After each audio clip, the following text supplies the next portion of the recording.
நேர்க்க வேண்டியது ஏந்திரிக்கிறது இல்ல. ஆமா ரைட். ரொம்ப நல்ல பொண்ணு, படிக்கிற காலத்துல எனக்கு ஒரு பெரிய பெருமை. அது முதல்ல இந்த பொண்ணு பேசுறேன்னு நான் கேட்ட போது, ஏன்னா இது என்கிட்ட படிச்ச பிள்ளை. நல்லா படிக்கிற காலத்துல இப்ப பார்த்தோம் மேடையில ராதிகா அக்ஷயகுமாருடைய குழந்தை வந்து உலக சாதனை படைத்தான்னு சொல்லி பயங்கரமா பண்ணோம். புலிக்கு பிறந்தது பூனை ஆகுமா? இந்த பொண்ணு சூப்பரான பொண்ணு. அந்த காலத்துல ஒரு 2004-5 நினைக்கிறேன், என்கிட்ட தான் படிச்சாப்புல மதுக்கூர் கேர்ள்ஸ்ல.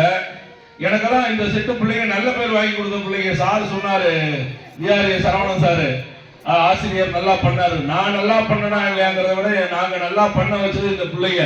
இத கெமிஸ்ட்ரியில அப்ப 200க்கு அப்ப, இப்பதான் 100க்கு அப்ப 200க்கு 198 மார்க் வாங்கின பிள்ளை. எனக்கு பெயரையும் புகழையும் மதுக்கூர் பெண்கள் மொழியில வாங்கி கொடுத்த ஒரு அற்புதமான குழந்தை. கொடுங்கம்மா, அவங்ககிட்ட கொடுத்தம்பி.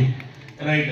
அப்ப அப்படிப்பட்டது புலிக்கு பிறந்தது பூனையாகுமா? அந்த ராதிகா அவர்களை அன்போடு வரவேற்று உட்கார்ந்து நிற்பவங்களை பேசலாம் சொல்ல அறிமுகம் பண்ணி வச்சேன். உடனே எழுந்திரிச்சு நிக்க வேண்டியது. அப்பையும் சொன்னபடி கேட்கறது, இப்பையும் சொன்னபடி கேட்கறது இல்ல. ரைட். இப்ப இந்த அம்மாவை எதிர்த்து ஒரு அம்மா பேசி ஆகணும். அது சாதாரண ஆளா பேச முடியுமா?